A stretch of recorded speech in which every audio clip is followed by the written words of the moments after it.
નમસ્કાર વિદ્યાર્થી મિત્રો, શ્રી એશિયન વિદ્યાલય દ્વારા સંચાલિત ઈ લર્નિંગ પ્રોગ્રામમાં ફરી એકવાર આપનું હાર્દિક સ્વાગત છે. મિત્રો, ગયા લેક્ચરમાં આપણે ધ વાઇલ્ડ સેવિયરની સ્ટોરી છે તે આગળ ચલાવી હતી.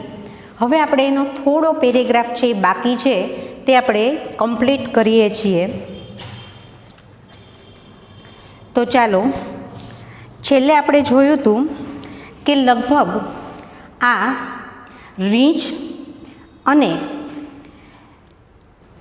લેપર્ડ એટલે કે બરફ ચિત્તો આ બંનેની વચ્ચે 10 મિનિટ સુધી લડાઈ ચાલુ હતી. આગળ જોઈએ કે શું થયું પછી. The bear was bleeding here and there. Bleeding એટલે કે લોહી નીકળવું. રીંછને આમ અને ત્યાંથી ગમે ત્યાંથી એટલે કે આખા શરીરમાં બધી જગ્યાએથી લોહી નીકળવા લાગ્યું. Whenever the leopard attacked. જ્યારે ચિત્તાએ તેના પર હુમલો કર્યો, the bear lifted his huge paws. Lifted એટલે કે ઊંચા કરવા, તેના વિશાળ પંજા ટુ કવર હિઝ ફેસ, તેના ચહેરાને ઢાંકવા માટે. The bear was now trying. અને હવે આ રીંછ એટલું થાકી ગયું હતું કે તે પ્રયત્ન કરી રહ્યું હતું ટુ એસ્કેપ એટલે છૂટવું. ટુ સેવ હિઝ લાઈફ, તેનું જીવન બચાવવા માટે ત્યાંથી છૂટવાનો પ્રયત્ન કરી રહ્યું હતું. They both moved further and further. તેઓ બંને જણા આગળની તરફ વધતા જ રહ્યા. Till they disappeared. જ્યાં સુધી તેઓ અદૃશ્ય ન થયા. ડિસએપિયર્ડ એટલે અદૃશ્ય થવું. Round the huge mountain. એક વિશાળ પર્વતની આજુબાજુ તે અદૃશ્ય ન થયા ત્યાં સુધી બંને આગળને આગળ વધતા જ રહ્યા. I could not see them. હું તેઓને જોઈ શક્યો નહીં. ફોર અ વાઇલ એટલે થોડી વાર સુધી. But I could hear the growls and snarls. પરંતુ હું તેઓનો ત્રાડ, ગ્રાઉલ્સ એટલે ત્રાડ અને સ્નાલ્સ એટલે ઘુરકાટ, હું તેઓની ત્રાડ અને ઘુરકાટ થોડી વાર સુધી સાંભળતો હતો. ધેન ધ વેલી વોઝ કામ. અને ત્યાર પછી એ જે ખીણ હતી તે એકદમ કામ એટલે શાંત, એન્ડ ક્વાઇટ એટલે પણ શાંત. વન્સ અગેન, ફરી એકવાર એ ખીણમાં એકદમ નીરવ શાંતિ થઈ ગઈ. ધ મધર રીએપિયર્ડ એટલે ફરીથી દેખાવું. માતા છે તે ફરીથી દેખાઈ. And ran up to her cubs. અને તે તરત જ તેના બચ્ચાની તરફ દોડી ગઈ. She smelt and licked them over and over again. તે ફરીને તેઓને સૂંઘવા લાગી અને લિક્ડ એટલે ચાંટવું, તેઓને ચાંટવા લાગી. ટુ મેક શ્યોર ધેટ, એ ખાતરી કરવા માટે કે they were not hurt by the bear, કે તેઓને આ રીંછ દ્વારા કોઈ ઈજા તો નથી થઈને તે ખાતરી કરવા માટે. The three then climbed up the mountain and disappeared. અને પછી આ ત્રણે એટલે કે માતા ચિત્તા અને તેના બે બચ્ચા ત્રણે છે તે પર્વત પર ચડી ગયા અને ત્યાંથી અદૃશ્ય થઈ ગયા. You must have felt very relieved said Neelam. નીલમે કહ્યું કે ત્યાર પછી તમને ઘણી જ રાહત થઈ હશે. રિલીવ્ડ એટલે રાહત થવી. ક્વાઇટ એટલે અલીભાઈએ કીધું કે બિલકુલ. I stayed in that position for some more time. હું થોડા વધારે સમય એ જ પરિસ્થિતિમાં ત્યાં રોકાયો. And watched the family disappearing in the woods એટલે જંગલ. અને જંગલમાં આ કુટુંબને અદૃશ્ય થતાં જોઈ રહ્યો હતો. Waving their tails. અને તેઓની પૂંછડી છે તે હલી રહી હતી. I also waved my hand, મેં પણ મારો હાથ હલાવ્યો. એન્ડ સેડ ગુડ બાય, અને તેઓને અલવિદા કહ્યું. But what happen to the bear? Asked Arjun eagerly. Eagerly એટલે આતુરતાથી. આતુરતાથી અર્જુને પૂછ્યું કે પણ પછી પેલા રીંછનું શું થયું? ગોડ નોઝ, તોલીભાઈ કહે છે ભગવાન જાણે. All I know is that, આપણે બધા જ જાણીએ છીએ કે the coming of the bear, એટલે કે રીંછના આવવાનું, was a blessing for me, મારા માટે આશીર્વાદ રૂપ સાબિત થયું. Because it really saved me, કારણ કે તેણે ખરેખર મને બચાવી લીધો. કારણ કે જો માતા ચિત્તા છે તે પેલા રીંછ સાથે ઝઘડવામાં ન પડત તો તે લેખકને એટલે કે અલીભાઈને જોઈ લેત અને તેમની જિંદગી છે તે ત્યાં ખતમ થઈ જાત. પરંતુ રીંછના આવવાના કારણે લેખકનું જીવન બચી ગયું. I thanked God for saving the cubs and me too, હું ભગવાનનો આભાર માનું છું કે તેમણે મને અને બચ્ચાઓને પણ બચાવી લીધા. કારણ કે જો રીંછ છે એ કાં તો બચ્ચાને નુકસાન પહોંચાડત, અને જો રીંછ ન આવત તો ચિત્તો છે તે પેલા લેખકને ઈજા પહોંચાડત અથવા તો મારી નાખત. તો રીંછના આવવાથી બચ્ચા પણ બચી ગયા અને લેખક પણ બચી ગયા. એકવાર ઝડપથી જોઈ લઈએ. The bear was bleeding here and there, રીંછને બધી જ જગ્યાએથી લોહી નીકળવા લાગ્યું. Whenever the leopard attacked, જ્યારે ચિત્તાએ હુમલો કર્યો, the bear lifted his huge paws to cover his face, ત્યારે ચિત્તાએ પોતાનો પંજો ઊંચો કર્યો પોતાના ચહેરાને ઢાંકવા માટે. The bear was now trying to escape to save his life, હવે આ રીંછ છે તે પોતાનું જીવન બચાવવા માટે ત્યાંથી છૂટવાનો પ્રયત્ન કરી રહ્યું હતું. They both moved further and further till they disappeared round the huge mountain, તે બંને જણા છે તે આગળને આગળ વધતા રહ્યા જ્યાં સુધી તેઓ પર્વતની આજુબાજુ અદૃશ્ય ન થયા ત્યાં સુધી. I could not see them for a while, હું થોડીવાર સુધી તેઓને જોઈ શક્યો નહીં. But I could hear the growls and snarls, પરંતુ હું તેઓની ત્રાડ અને કુરકવાનો અવાજ સાંભળી રહ્યો હતો. Then the valley was calm and quiet once again, ફરી એક વખત ખીણ છે તે એકદમ શાંત થઈ ગઈ. The mother reappeared and ran up to her cubs, માતા ફરીથી દેખાઈ અને તે તેના બચ્ચાની પાસે ગઈ. She smelled and licked them over and over again, તેઓને સૂંઘવા અને વારંવાર ચાંટવા લાગી.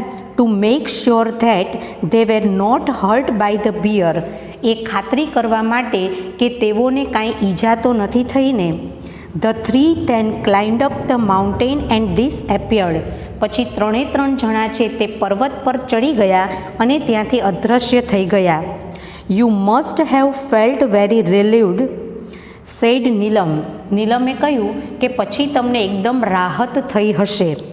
ક્વાઇટ, બિલકુલ. I stayed in that position for some more time, હું એ જ પરિસ્થિતિમાં થોડો વધારે સમય રોકાયો. And watched the family disappearing in the woods, અને જંગલમાં આ કુટુંબને અદૃશ્ય થતાં જોઈ રહ્યો. વેવિંગ ધેર ટેલ્સ, તેઓની પૂંછડીને હલતા પણ જોઈ. I also waved my hand and said goodbye, મેં પણ મારો હાથ હલાવ્યો અને તેઓને અલવિદા કહ્યું. But what happen to the bear? Asked Arjun eagerly, અર્જુને આતુરતાથી પૂછ્યું કે પણ પછી પેલા રીંછનું શું થયું? ગોડ નોઝ, ભગવાન જાણે. All I know is that the coming of the bear was a blessing for me, એ કહે છે કે આપણે બધા જ જાણીએ છીએ કે રીંછના આવવાનું મારા માટે એક વરદાન રૂપ રહ્યું. Because it really saved me, કારણ કે તેણે ખરેખર મને બચાવી લીધો. I thanked God for saving the cubs and me too, હું ભગવાનનો આભાર માનું છું કે તેમણે મને અને બચ્ચાને પણ બચાવી લીધા. મિત્રો, અહીંયા આપણો આ યુનિટ છે એ કમ્પ્લીટ થાય છે. એના લાસ્ટ પેરેગ્રાફના ક્વેશ્ચન આન્સર અને આ યુનિટમાં એક શોર્ટ નોટ છે એ આપણે જોઈ લઈએ. તો પેરેગ્રાફ છે ધ બિયર વોઝ બ્લીડિંગ, ત્યાંથી શરૂ કરીને એન્ડ સેડ ગુડ બાય, અને અલવિદા કહ્યું ત્યાં સુધી. First question, how can you say that, તમે કેવી રીતે કહી શકો છો કે the bear was in the defending position, કે આ રીંછ છે તે હારવાની પરિસ્થિતિમાં હતું. તો whenever the leopard attacked, જ્યારે ચિત્તાએ હુમલો કર્યો, the bear lifted his huge paws to cover his face, ત્યારે આ રીંછે તેના વિશાળ પંજાને ઊંચો કર્યો પોતાના ચહેરાને ઢાંકવા માટે. He was trying to escape to save his life, અને હવે તે તેનું જીવન બચાવવા માટે ત્યાંથી છૂટવાનો પ્રયત્ન કરી રહ્યું હતું. થસ આ રીતે the bear was in the defending position, આ રીતે રીંછ છે તે હારવાની પરિસ્થિતિમાં હતું. ત્યાર પછી what did the mother do after defending the bear, એટલે કે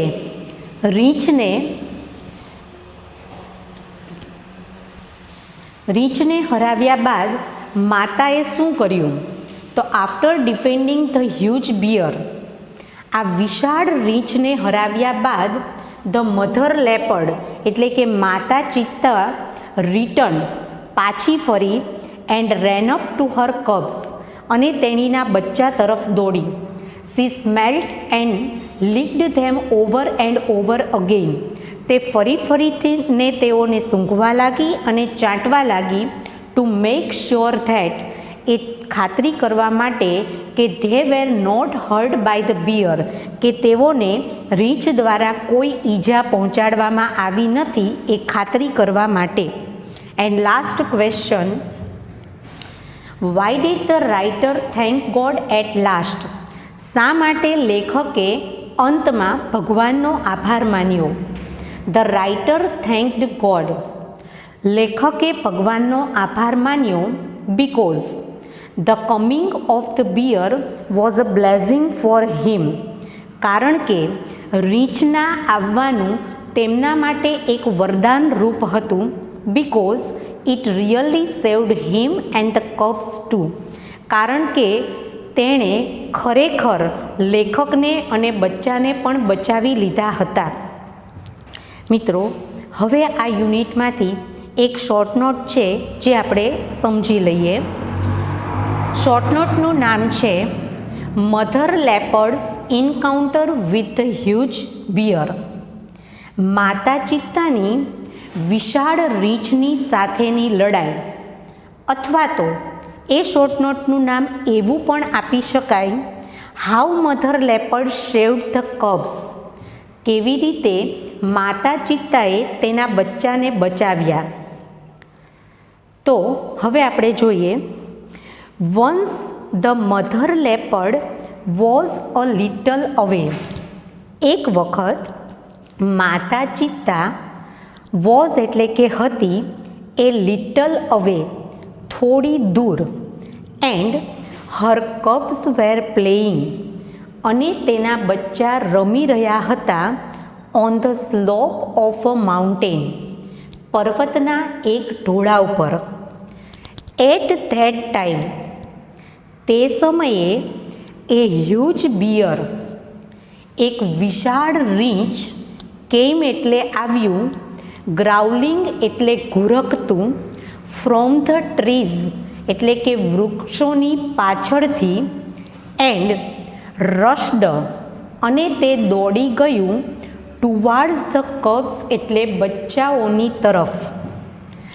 વિધિન નો ટાઈમ એટલે કે પળવારમાં જ અથવા તો ક્ષણવારમાં જ, ધ મધર સ્નો લેપર્ડ, માતા બરફ ચિત્તા, સ્પ્રેંગ અપ એનું મૂળ રૂપ છે spring up.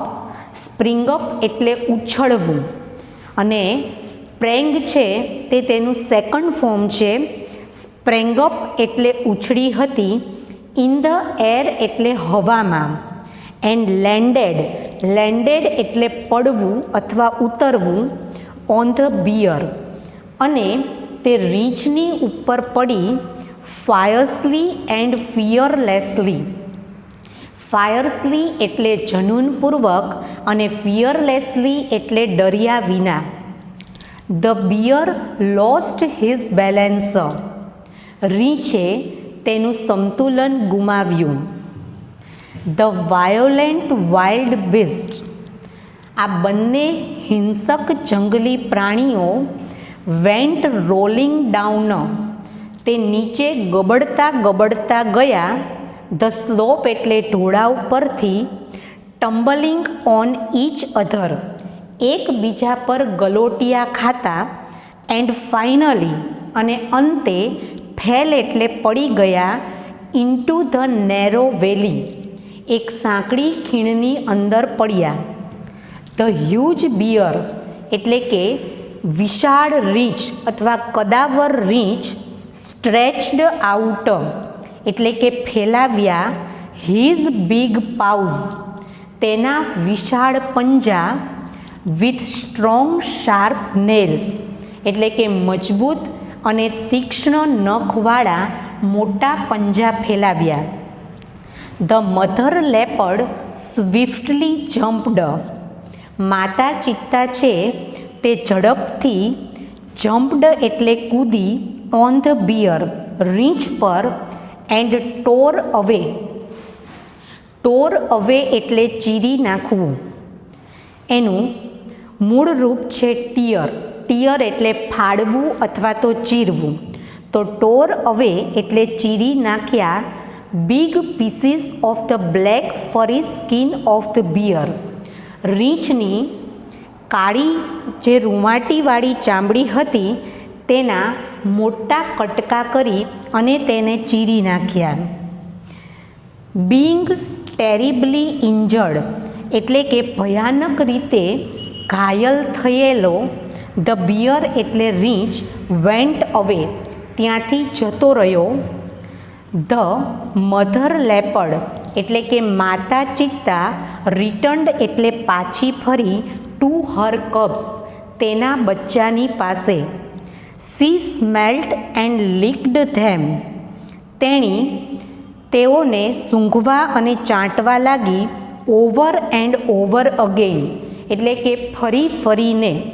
Two make sure that એ ખાતરી કરવા માટે કે they were not hurt by the bear કે તેઓને રીંછ દ્વારા કોઈ ઈજા નથી થઈ તે જોવા માટે, તે ખાતરી કરવા માટે. ચાલો મિત્રો, ફરી એક વખત આપણે આ શોર્ટ નોટ છે એ જોઈ લઈએ. તો once the mother leopard was a little અવે. એક વખત માતા ચિત્તા છે તે થોડી દૂર હતી. And her cubs were playing on the slope of a mountain. અને તેણીના બચ્ચા પર્વતના ઢોળાવ પર રમી રહ્યા હતા. At that time a huge bear came growling from the trees and rushed towards the cubs. એ જ સમયે એક વિશાળ રીંછ છે તે ઘુરકતું વૃક્ષોની પાછળથી આવ્યું અને સીધું જ બચ્ચાઓ તરફ દોડી ગયું. Within no time the mother snow leopard sprang up in the air. ક્ષણવારમાં જ માતા બરફ ચિત્તા છે તે હવામાં ઉછળી. And landed on the bear અને રીંછ પર પડી. ફાયર્સલી એન્ડ ફિયરલેસલી જનૂનપૂર્વક અને ડર્યા વિના. The bear lost his balance. રીંછે તેનું સંતુલન ગુમાવ્યું. The violent wild beast went rolling down the slope, tumbling on each other. આ બંને હિંસક પ્રાણીઓ છે તે ગબડતા ગબડતા ઢોળાવ પરથી એકબીજા પર ગલોટિયા ખાતા ગયા. And finally fell into the narrow valley, અને અંતે એક સાંકડી ખીણની અંદર પડ્યા. The huge bear stretched out his big paws with strong sharp nails. અને આ કદાવર રીંછે તેના મજબૂત તીક્ષ્ણ અણીવાળા નખના પંજા છે તે ફેલાવ્યા. The mother leopard swiftly jumped on the bear. માતા ચિત્તા છે તે ઝડપથી આ રીંછની ઉપર કૂદકો માર્યો. And tore away big pieces of the black furry skin of the bear. અને આ રીંછની જે કાળી રૂંવાટીવાળી ચામડી હતી તેના મોટા ટુકડા ચીરી નાખ્યા. Being terribly injured, અને ભયાનક રીતે ઘાયલ થયેલા, the bear went away. આ રીંછ ત્યાંથી જતું રહ્યું. The mother leopard returned to her cubs. માતા ચિત્તા છે તે તેના બચ્ચા પાસે પાછી ફરી. She smelt and licked them over and over again. તેણી તેના બચ્ચાને વારંવાર ચાટવા લાગી અને સૂંઘવા લાગી. ટુ મેક શ્યોર ધેટ, એ ખાતરી કરવા માટે કે they were not hurt by the bear, કે તેઓને રીંછ દ્વારા કોઈ ઈજા નથી પહોંચી તે જોવા માટે. મિત્રો, અહીંયા આપણે ફર્સ્ટ યુનિટના બંને પાર્ટ છે કમ્પ્લીટ કરીએ છીએ. ફર્સ્ટ યુનિટ એનું રીડ 1 હતું, જે અરુણિમાવાળો યુનિટ હતો એ આપણે કમ્પ્લીટ કર્યો. અને આ સેકન્ડ છે તે વાઇલ્ડ સેવિયરવાળો જે યુનિટ છે એ આપણે અહીંયા કમ્પ્લીટ કરીએ છીએ. એટલે કે આપણો સંપૂર્ણ રીતે યુનિટ 1 અહીંયા કમ્પ્લીટ થાય છે. હવે સેકન્ડ યુનિટ છે આપણે શરૂ કરવા જઈ રહ્યા છીએ એ પહેલાં મારી એક વિનંતી છે કે મિત્રો, જ્યારે પણ તમે આ વિડીયોને જોવા માટે બેસો ત્યારે પ્લીઝ તમારી ટેક્સ્ટબુક છે તે હાથમાં લઈને બેસશો. બીજું, આ જે તમને પેરેગ્રાફના ક્વેશ્ચન આન્સર અને શોર્ટ નોટ લખાવું છું તો એના માટે એક અલગથી સરસ મજાનો ચોપડો બનાવી લેશો કે જેથી કરીને આપણે તેમાંથી છેલ્લે પ્રિપેરેશન કરવી હોય તો આપણે સારી રીતે કરી શકીએ. તો હવે મિત્રો આપણે સેકન્ડ લેસન તરફ પ્રયાણ કરીએ છીએ.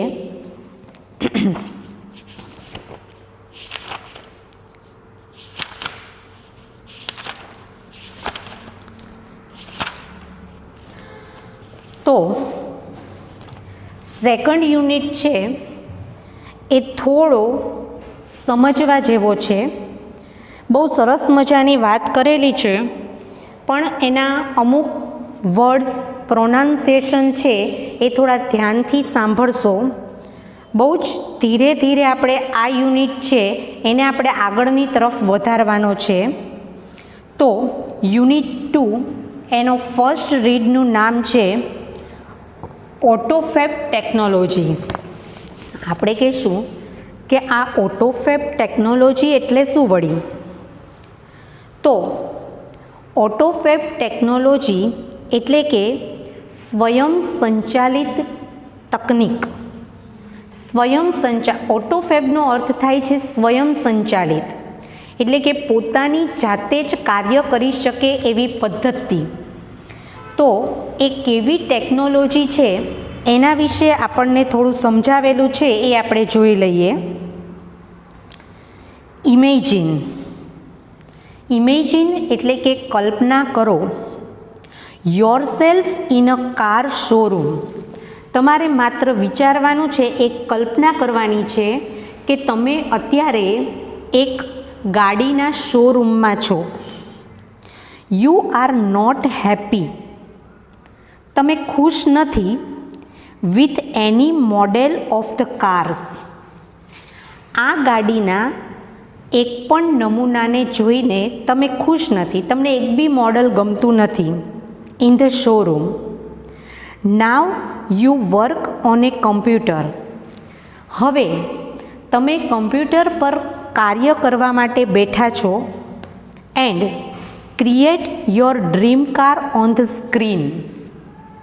અને કમ્પ્યુટરની જે સ્ક્રીન છે, પડદો છે, એની ઉપર તમે જાતે જ તમારા સ્વપ્નની કાર બનાવો છો.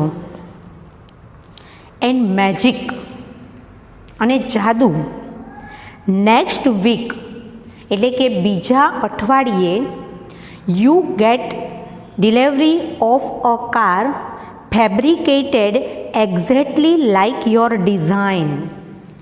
અને વિચાર કરો કે બીજા જ અઠવાડિયે તમે જે તમારા સ્વપ્નની ગાડીની જે ડિઝાઇન જે બનાવી હતી, ફેબ્રિકેટેડ એટલે બનાવવું, બરોબર એ જ ડિઝાઇનની ગાડી છે એ તમારા ઘરે પહોંચી ગઈ.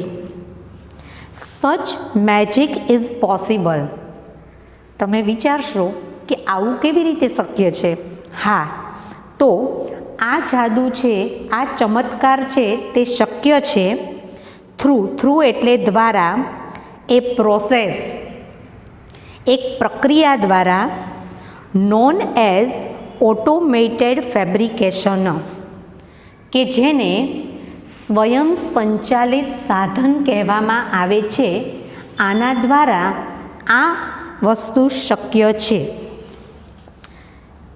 તો મિત્રો, આપણને એ જાણીને આશ્ચર્ય થશે કે દુનિયા છે એ અત્યારે ક્યાં પહોંચી ગઈ છે. અત્યારની જે ટેકનોલોજી છે એ કેટલી બધી મોડર્ન, કેટલી બધી આધુનિક છે કે તમે જે કલ્પના કરો છો, તમારું જે સ્વપ્ન છે, તમે જે વિચારો છો, એવી વસ્તુ છે એ તમે મેળવી શકો છો. પણ કેવી રીતે? તો આ ઓટોફેબ ટેકનોલોજીના કારણે. તો ફરીવાર આપણે જોઈએ કે ફર્સ્ટ પેરેગ્રાફમાં આપણને શું કીધેલું છે કે આ ઓટોફેબ ટેકનોલોજી એટલે શું? Imagine yourself in a car showroom. કલ્પના કરો કે તમે ગાડીના એક શોરૂમમાં છો. યુ આર નોટ હેપી, પણ તમે ખુશ નથી with any model of the cars in the showroom. આ શોરૂમમાં ગાડીના એક પણ નમૂનાથી તમે ખુશ નથી, તમને એક પણ મોડેલ ગમતું નથી. Now you work on A computer. હવે તમે કોમ્પ્યુટર પર કાર્ય કરો છો. And create your dream car on the screen. અને કમ્પ્યુટરની સ્ક્રીન, તેના પડદા પર તમે તમારી સ્વપ્નની ગાડી છે તેનું સર્જન કરો છો. એન્ડ મેજિક અને જાદુ next week you get delivery of a car fabricated. અને બીજા જ અઠવાડિયે તમારા ઘરે આ જે તમે ફેબ્રિકેટેડ એટલે જે બનાવેલી કાર હતી, એક્ઝેક્ટલી લાઇક યોર ડિઝાઇન, તમે જે ડિઝાઇન બનાવી હતી ગાડીની, એવી જ ગાડી છે તે તમારા ઘરે પહોંચી જાય છે. સચ મેજિક ઇઝ પોસિબલ. અને આવો ચમત્કાર શક્ય છે થ્રુ અ પ્રોસેસ, એક પ્રક્રિયા દ્વારા, જેનું ઓળખવામાં આવે છે નોન એઝ ઓટોમેટેડ ફેબ્રિકેશન, કે જેને જાતે કામ કરતું સાધન એટલે કે સ્વચાલિત સાધન, આ પદ્ધતિ દ્વારા આ પ્રક્રિયા છે તે શક્ય છે. તો મિત્રો, કેવી રીતે ઓટોફેબ ટેકનોલોજી આપણને ઉપયોગી છે, એના ફાયદા શું છે, એ હવે પછીના લેક્ચરમાં આપણે આ યુનિટની અંદર જોઈશું. તો મિત્રો, ત્યાં સુધી આપ સર્વે આ જે પેરેગ્રાફ છે એની તૈયારી કરશો. નમસ્કાર વિદ્યાર્થી મિત્રો.